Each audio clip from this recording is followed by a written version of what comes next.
Herkesin sustuğu, devletin açıklamadığı o yerde, yerin altında aslında ne vardı? Sadece 3-5 sikke için bir polis memuru neden susturulmak istendi ve canından oldu? Şimdi gelelim videonun en can alıcı kısmına. Yıl 2016. Mersin'in Tarsus ilçesinde. Sıradan insanların yaşadığı, çocukların sokaklarında top oynadığı 82 Evler Mahallesi. Bir sabah uyandılar, mahallenin devasa beton bariyerlerle ve gizemli mavi brandalarla çevrildiğini gördüler. İçeriye hiç kimse alınamıyordu. Ne mahalleli, ne gazeteci, ne de milletvekilleri. Çatılara keskin nişancılar yerleştirildi. Sokağın başında özel harekat polisleri ellerinde uzun namlulu silahlarla nöbet tutmaya başladı. Mahallede telefonlar çekmiyor, internet çalışmıyordu. Çünkü sinyal kesici jammer araçları 24 saat devriyedeydi. Herkes aynı soruyu soruyordu. Bu sıradan, kırmızı boyalı, eski müstakil evin altında ne vardı? Devletin zirvesinin, Cumhurbaşkanlığının doğrudan takip ettiği bu kazıda ne aranıyordu?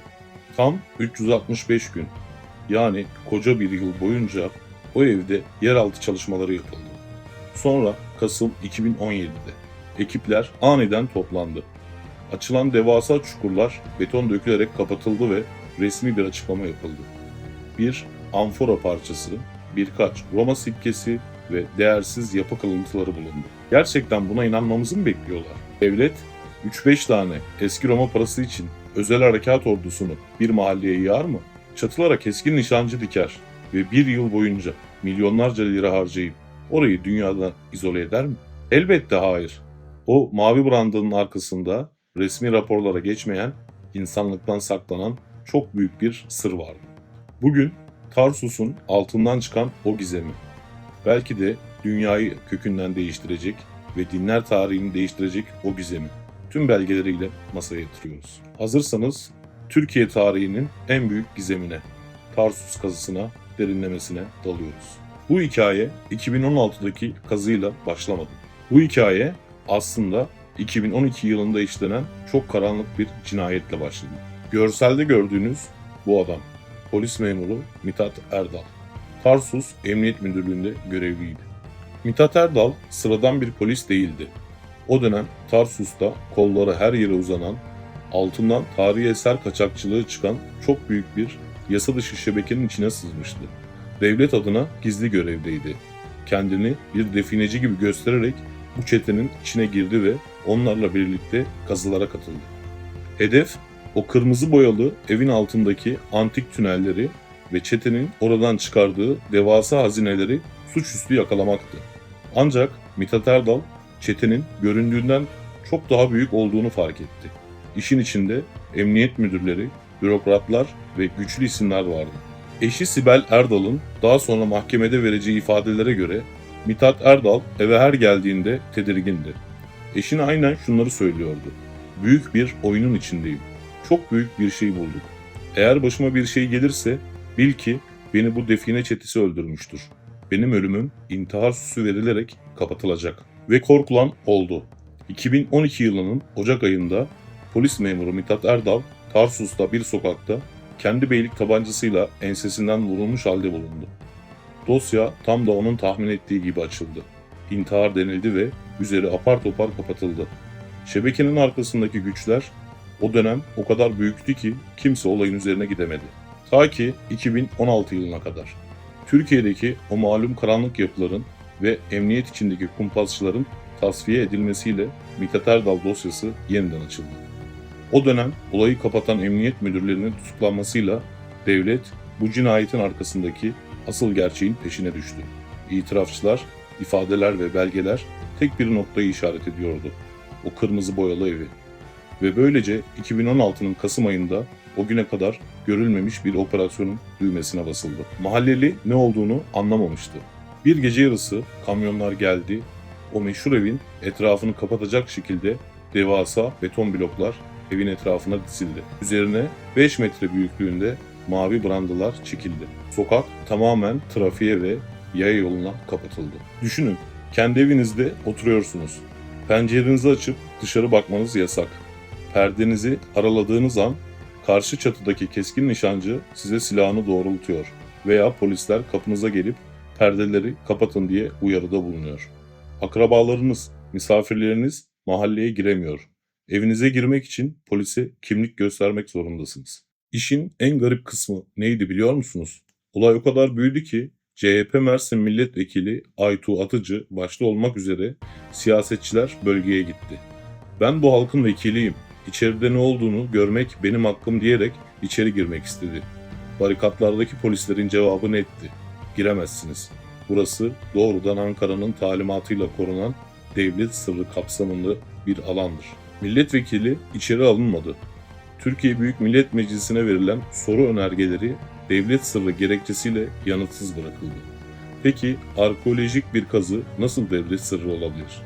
Eğer orada sadece tarihi eser aranıyorsa neden Kültür Bakanlığı'nın arkeologlarından çok özel harekat polisleri ve sismik ölçüm yapan askeri personeller sahadaydı? Şimdi gelelim videonun en can alıcı kısmına. Herkesin sustuğu, devletin açıklamadığı o yerde, yerin altında aslında ne vardı? Bu konuda dünyayı sarsacak 3 büyük teori var. Birinci teori, ahit sandığı ve kayıp İncil.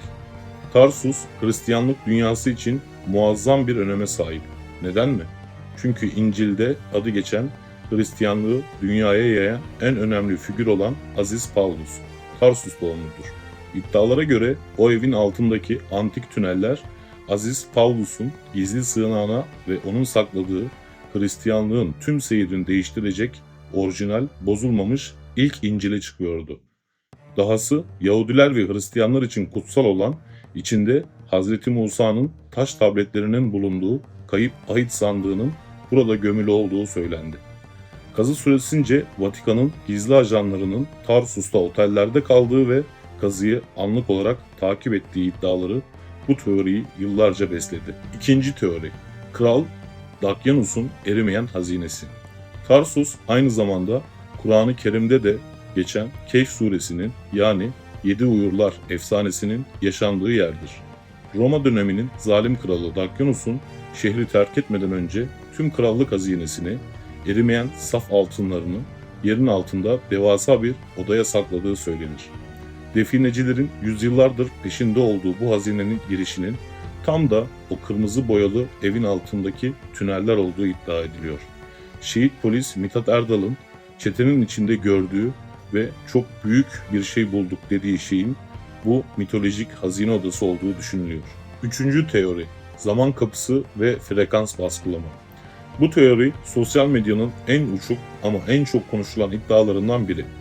Kazı alanında çalışan bazı işçilerin sızdırdığı iddia edilen bilgilere göre yer altında insan yapımı olmayan, çok yüksek enerjiyi yayan antik bir teknoloji veya bir boyut kapısı bulundu.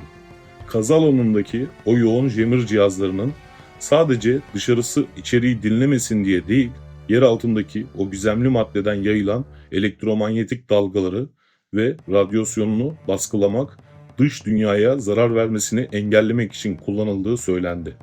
Hatta içeride çalışan bazı işçilerin halüsinasyonlar gördüğü ve zaman algısını yitirdiği de kulaktan kulağa yayıldı.